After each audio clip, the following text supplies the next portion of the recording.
as I've mentioned several times, the home office, the mothership, as some call it, has decided that this is the year where Centers for Spiritual Living have a motto of a world that works for everyone.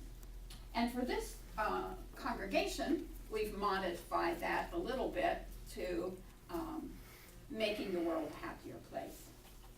And serendipitously, wouldn't you know, today's topic from Joe Hooper, who's the minister in Palm Desert, is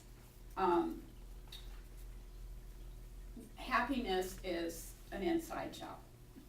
So we're going to talk about happiness. Ernest Holmes, who is the founder of our philosophy, wrote in the Science of Mind magazine in 1963 the article, The Path to Richer Living. And he said, this is Ernest, our need for happiness is one of the greatest needs we have. Happiness springs out of enthusiasm. An unenthusiastic person is an unanimated person. The whole physiological and psychological process of his being are slowed down, resulting in mental and physical congestion. Our need for happiness is psychological because the mind is morbid without it, and it is physiological because the body cannot be well without it. Spiritually, happiness has always been an inside job. So I've said this before, and I'll repeat it. I was married for like 8 years to a very nice fellow, and our marriage did not work for one reason. I mean, there were several. It was a little complex, but he did not make me happy.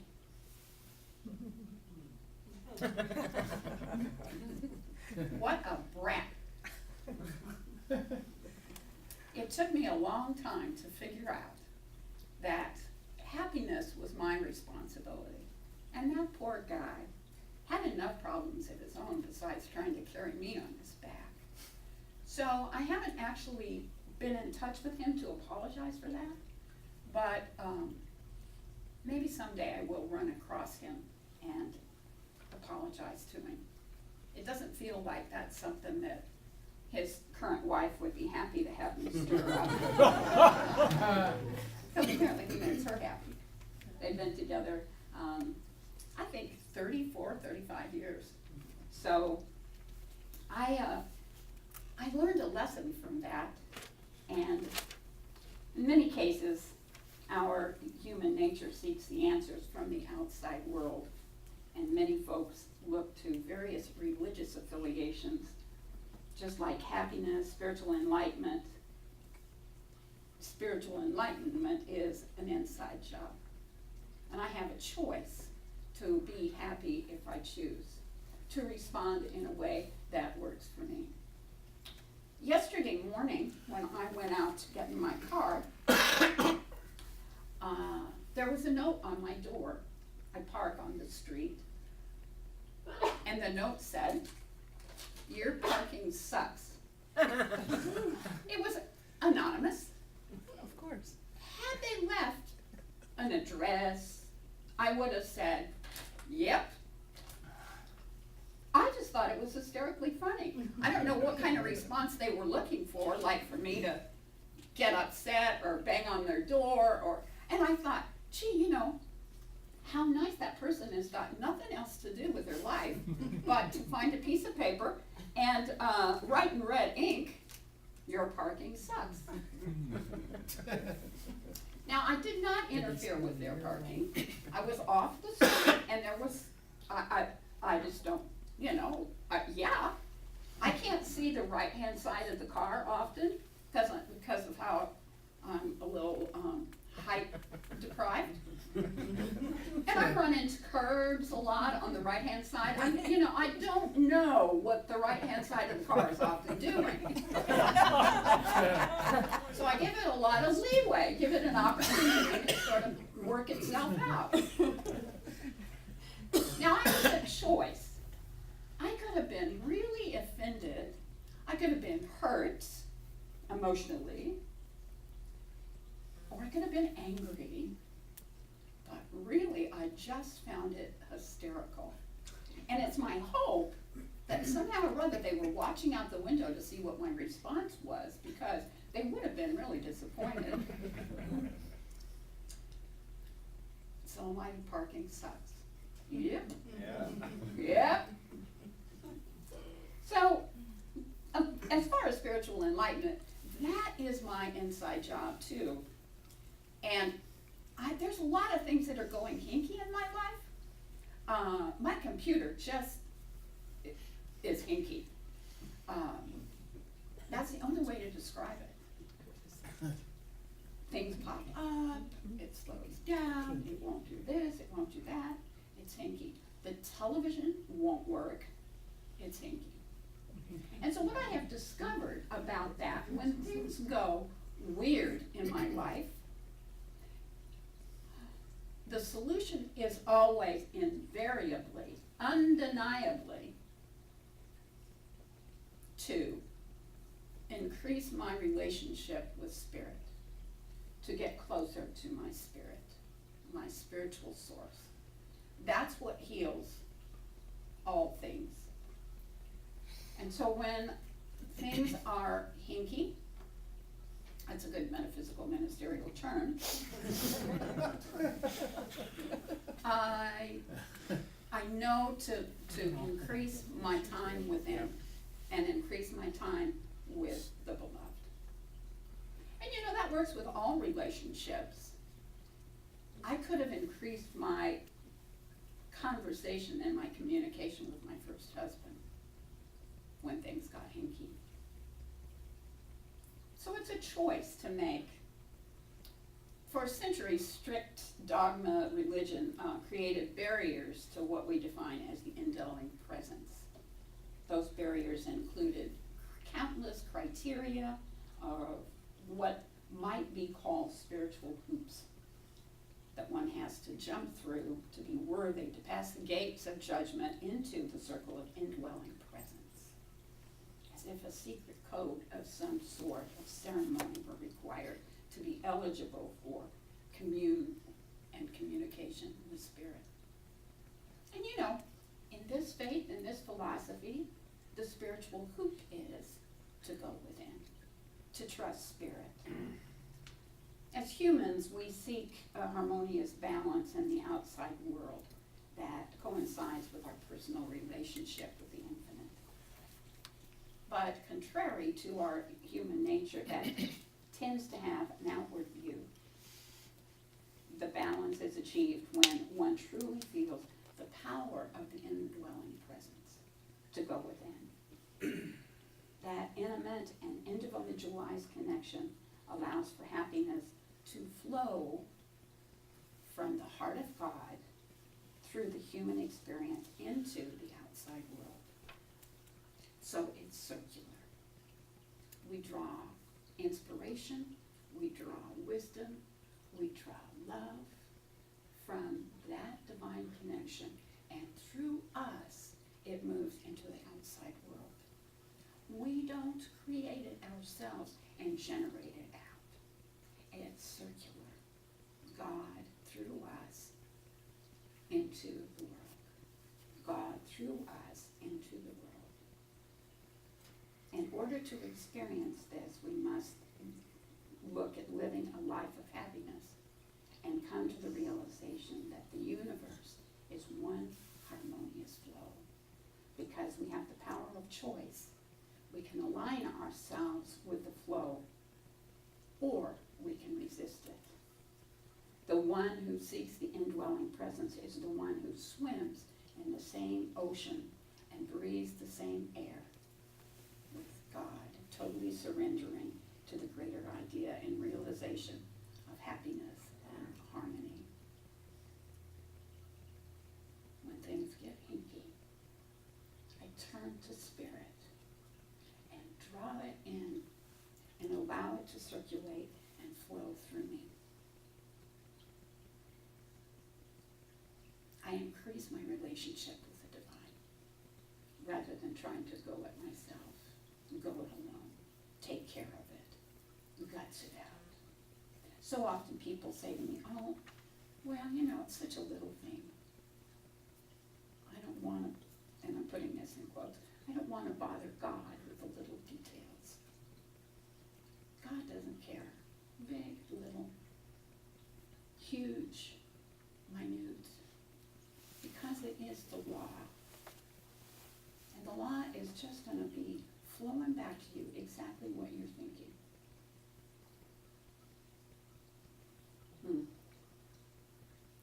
At this time of year, all you need to do is to listen to the myriad of political ads and attacks on all sides. Imagine, if you can, a world in which the end result was happiness and harmony. Could anyone win your vote based on what you hear and read all around? Let that type of fighting and bickering and all-out bashing stay outside of your house, and instead dwell in the house of the indwelling presence and see what harmony really feels like. Trusting the universe to work it all out to the highest and best. We all have unfettered access to the welcoming, unconditional love of God. Joe Hooper says, you can't run from it. It's been there from the beginning, and it will be there forevermore. The key is for you to show up and align yourself with it. The key is for you to show up and align yourself with it.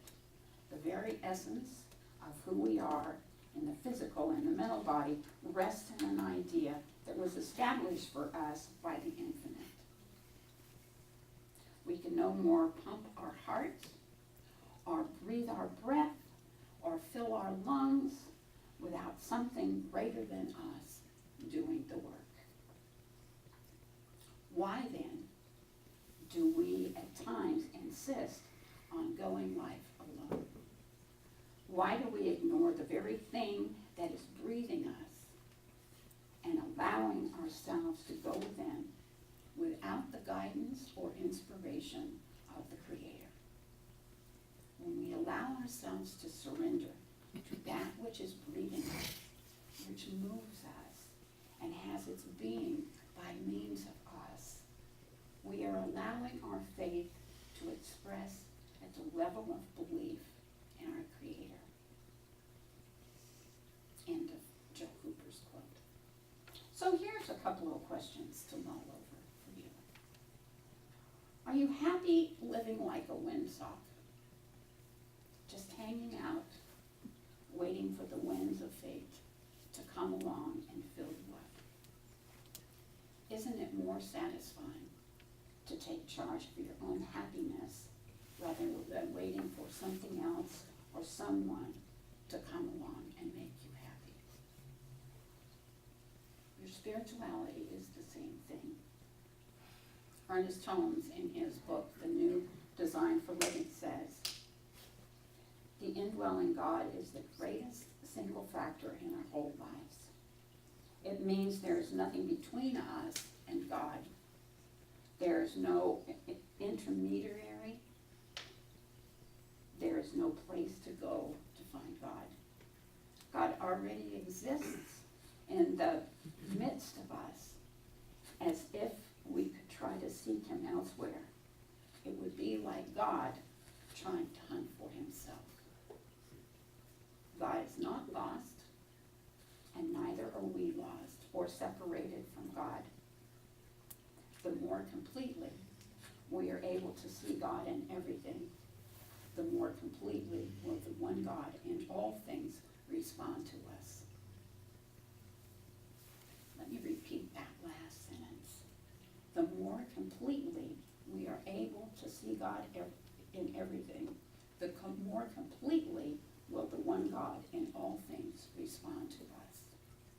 God is personal. There is a law that takes our word, takes our thoughts, and creates for us.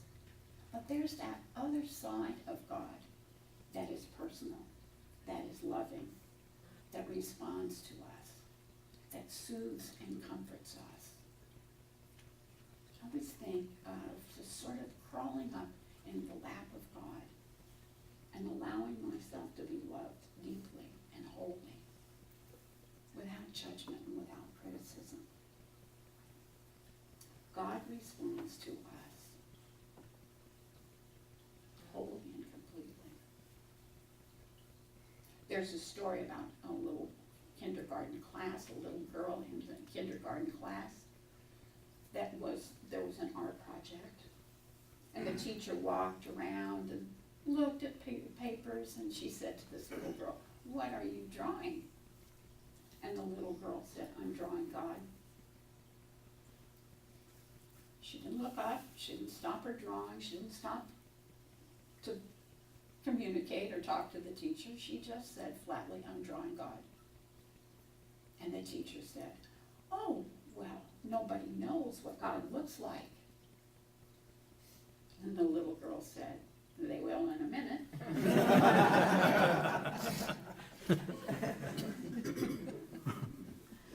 If we could simply think like a child and realize the only obstruction we put between us and spirit are the ideas of separation. Ideas that we place there by our own personal belief systems, the yeah buts that we all tend to turn to. What if we could take the innocence of that childlike idea of God and the unconditional love and availability? Where could that lead us? How would our lives look? What would that feel like? To just have utter faith, to just have utter knowing that God cares about us and guides us and directs us. So I would invite you this week to allow yourself to be aware that happiness is an inside job, and that your spirituality and your spiritual connection is also an inside job. I do wish that I had some kind of fairy dust or magic wand that I could wave over each one of us and allow ourselves to truly, deeply know and to be enlightened by the divine. But spirituality is an inside job. And just like I stand up here and I talk on Sundays, and you all listen with such, I don't want to say appreciation, what's the word I'm looking for? Such respect. But I also know that what is happening is going on in your head. It's not what I'm saying, it's what you're hearing and processing, the things that you are saying to yourself about the whole concept and the idea of spirituality. It is an inside job. I can't do it for you, and I wish I could. I wish I could do it for myself sometimes.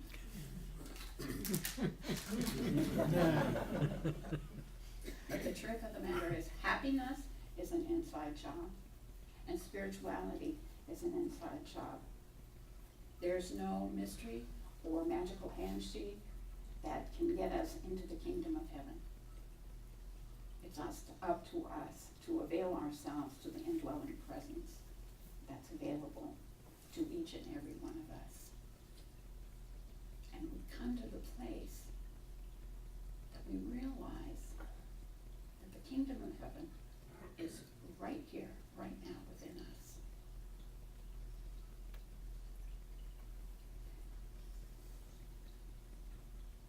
So, I wish you a week filled with deep, rich communication and connection with the divine.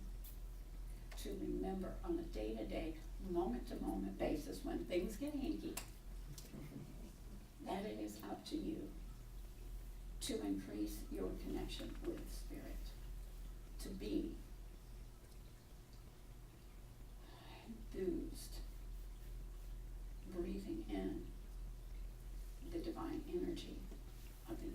source.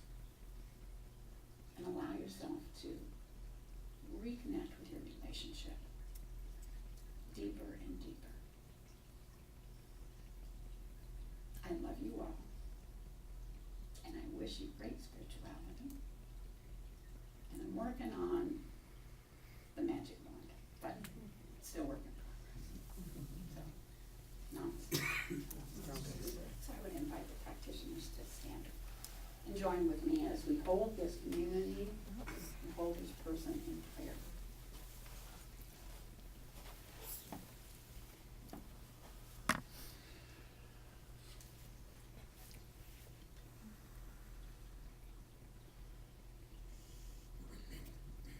I allow myself to let go of all the weirdness, all the hinkiness, all the stuff that I judge is not working.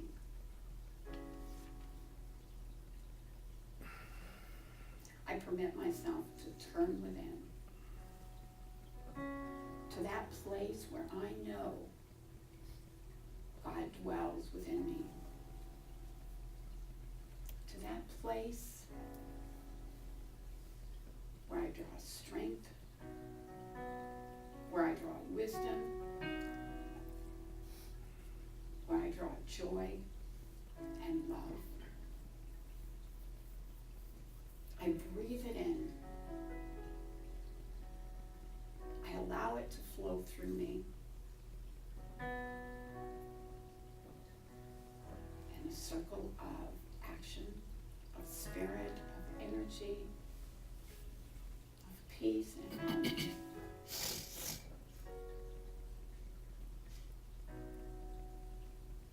God in, love out. God in, love out.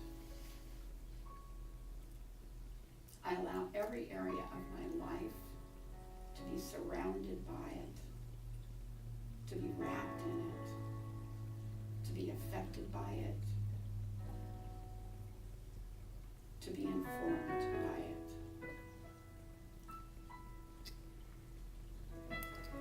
I allow myself to settle into the deep knowing,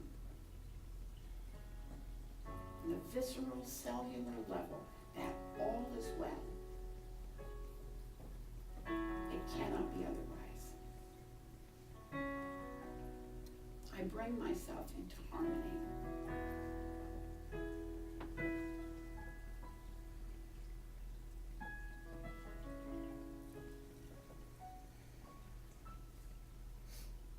And I celebrate the good, the peace,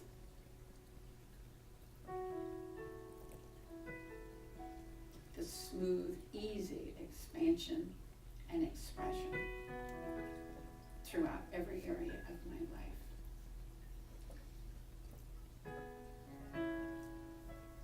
I allow myself to grow deeper and deeper in wisdom and enlightenment and understanding, joy and love that comes through that relationship, that love fest with the beloved.